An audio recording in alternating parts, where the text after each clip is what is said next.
ఆయనతో మాట్లాడదాం. Good afternoon sir శాంతి ప్రసాద్ గారు. నమస్తే లక్ష్మీనారాయణ గారు, మీకును ప్యానల్ ఉన్న మా పెద్దలు సోదరులకు చూసినట్లు నమస్కారం. శాంతి ప్రసాద్ గారు, మీరు వినే ఉంటారు, నిన్న జగన్మోహన్ రెడ్డి గారు మాట్లాడింది ఓ ఛానల్లో, ప్రముఖ ఛానల్లో మాట్లాడుతూ పవన్ కళ్యాణ్ గారిని మేము నాయకుడిగానే అనుకోవడం లేదు, మా ప్రత్యేక అంతే ఏమైనా ఉంటే చంద్రబాబు నాయుడు గారు మాత్రమే అని చెప్పారు.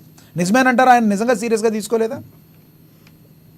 జగన్ రెడ్డి స్పీచ్ నేను ఎప్పుడు విన్నాను. ఎప్పుడన్నా ఎవరన్నా ఇలాంటి వాళ్ళు చెప్తే నేను వింటాను, అంతే, తెలుసుకుంటాను.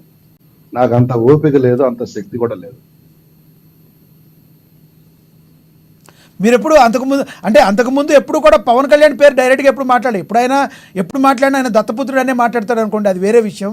జగన్మోహన్ రెడ్డి గారు ఇప్పుడున్న సిచ్యువేషన్లో నిన్న నరేంద్ర మోడీ గారు మాట్లాడిన దాన్ని ఏ కోణంలో చూడాలి? వైసీపీకి నిజంగానే బీజేపీ దూరంగా ఉందా, లేదంటే అంతకుముందు నుంచి నిజంగా వైసీపీకి బీజేపీకి మధ్య బాంధవ్యం ఉందనుకోవాలా?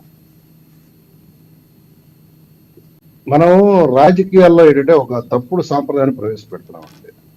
అదేంటంటే రాష్ట్రము కేంద్రము ప్రభుత్వాల పరంగా చేసే అంశాలని రాజకీయ పరమైన అంశాల కింద మనం మాట్లాడుకుంటున్నాం.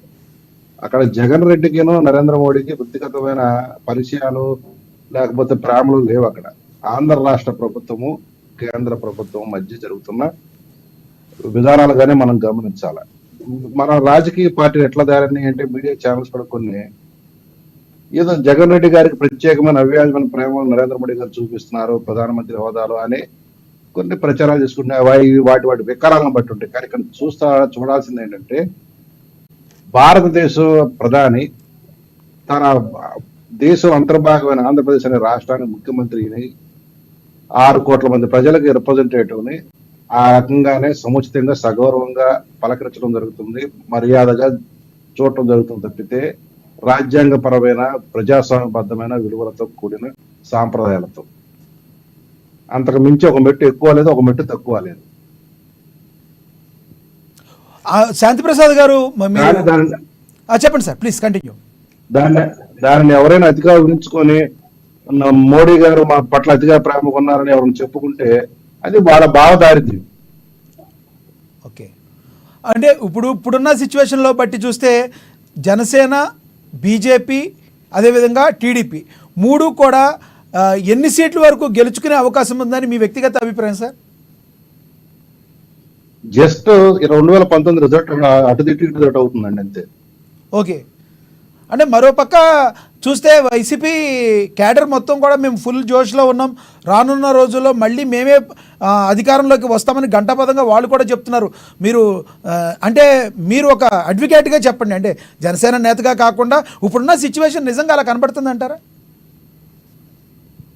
వాళ్ళు ఫుల్ జోష్లో ఉన్నారు, ఎందుకంటే ఓడిపోతాం కాబట్టి ఎట్లాగో మాకు ఈ పాలన నుంచి కూడా మాకు కూడా విముక్తి కలుగుతుందని వాళ్ళు కూడా ఫుల్ జోష్లో ఉన్నారు. ఎందుకంటే ఇక నెక్స్ట్ మేము ఈ పార్టీ కింద పనిచేయాల్సిన అవసరం లేదు, మాకు కూటమి ప్రభుత్వం వస్తే చక్కటి ఉద్యోగ కల్పన చేస్తుంది, మాకు గౌరవ మర్యాదలు వస్తాయి అనే మంచి జోష్లో యువత కూడా ఉందండి. ఓకే, వారి యువత కూడాను, వారికి ఇప్పుడు సంబంధించిన యువత కూడా మంచి జోష్లో ఉంది. ఎప్పుడెప్పుడు 13వ తారీఖు వస్తుందా, ఎప్పుడెప్పుడు ఓటేసేసి మన పని పూర్తి చేసి కూటమిని ఆహ్వానిద్దామని. అంటే శాంతి ప్రసాద్ గారు, మీరు రీసెంట్గా చూసే ఉంటారు, మహాసేన రాజేష్ గారి గురించి మీకు కూడా తెలిసే ఉంటుంది. మహాసేన రాజేష్ గారు రీసెంట్గా 2 రోజుల క్రితం నుంచి ట్రెండింగ్లో ఉన్నారు. మళ్ళీ ఆయన ఒక బ్లూ షర్ట్ వేసుకుని వచ్చి ఈ రోజున నేను టీడీపీకి సపోర్ట్ చేస్తాను కానీ జనసేన ఎక్కడుంటే అక్కడ ఓడిస్తానని చెప్తున్నారు. నిజంగా మహాసేన రాజేష్ వలన జనసేన పార్టీకి ఏమైనా లాస్ అయ్యే అవకాశం ఉందంటారా? అతను అంత పెద్ద మొగోడైతే అతను నియోజకవర్గాన్ని ఇచ్చారు. చంద్రబాబు నాయుడు గారు నిజంగా అతను నమ్మి చక్కటి బాధ్యతలు ఇచ్చారు. అసలు మొదటి లిస్టులో అతని పేరు ప్రకటించి పి గన్నవరం అభ్యర్థిగా ప్రకటిస్తే పాలు తాగటం చేతకాని పిల్లి పారబోసుకుని చందంగా టికెట్ వదులుకున్నాడు. అతను అంత పెద్ద పోటీకడితే పి గన్నవరంలో మా జనసేన అభ్యర్థినికి ఏమైనా వ్యతిరేకంగా పనిచేసి ఓట్లు తెప్పించమని చూద్దాం వ్యతిరేకంగా. ఇప్పుడు కొంతమంది ఈ అమ్ముడు పోయే వ్యక్తులు ఉంటారు, వాళ్ళు ఏంటంటే కొంతమంది చివరి క్షణం వరకు ఏమన్నా వస్తాయని చూస్తారు. అది తెలుగుదేశం పార్టీలో కొంతమంది ఉన్నారు, మా జనసేన పార్టీలో ఉన్నారు. వీళ్ళందరూ కూడా వాళ్ళ రంగులు ఒక్కొక్కటి ఇప్పుడు బయటపడుతున్నాయి. వాళ్ళు ఇక్కడ సరైన గుర్తింపు ప్యాకేజీ రాదనుకున్నారేమో, ఆ ప్యాకేజీ ఇచ్చేవాడు పోతున్నారు. అందులో మా పోతున్న మహేష్ లాంటి వాడు ఒకడు, ఈ సరిపెళ్ళ రాజేష్ లాంటి వాడు ఒకడు, ఇక ఒక జాతి నాయకుడు అని చెప్పుకుని ఒక పెద్ద ఆయన ఒకడు ఉన్నాడు. ఇటువంటి విధులందరూ పోతుంటారు, మాకేం పెద్ద పట్టింపు ఫరక్ పడదు. ఓకే మా సార్. కూటమి చాలా బలంగా ఉంది, మా కూటమి అభ్యర్థులు బలంగా వెళ్తున్నారు. నరేంద్ర మోడీ గారి సారథ్యంలో, చంద్రబాబు గారి నాయకత్వంలో, పవన్ కళ్యాణ్ గారి యొక్క నమ్మకంతో ఈ కూటమి 24 నుంచి 25 వరకు ఆంధ్ర రాష్ట్ర భవిష్యత్తుని దక్షిణాదిలో ముందు అగ్రపదాన్ని తీసుకెళ్లి ఆ తర్వాత 5 ఏళ్లలో దేశంలోనే మళ్ళీ పూర్ణ వైభవం తీసుకొచ్చేలా పాత వైభవాన్ని తీసుకెళ్తాం. ఓకే శాంతి ప్రసాద్ గారు, మీతో మళ్ళీ మాట్లాడతాను. మనతోటి టీడీపీ అధికార ప్రతినిధి విఎస్ఆర్ చౌదరి గారు ఉన్నారు, ఆయనతో మాట్లాడదాం. చౌదరి గారు, గుడ్ ఆఫ్టర్నూన్ సార్. నమస్తే. నమస్తే విశ్వనాథ్.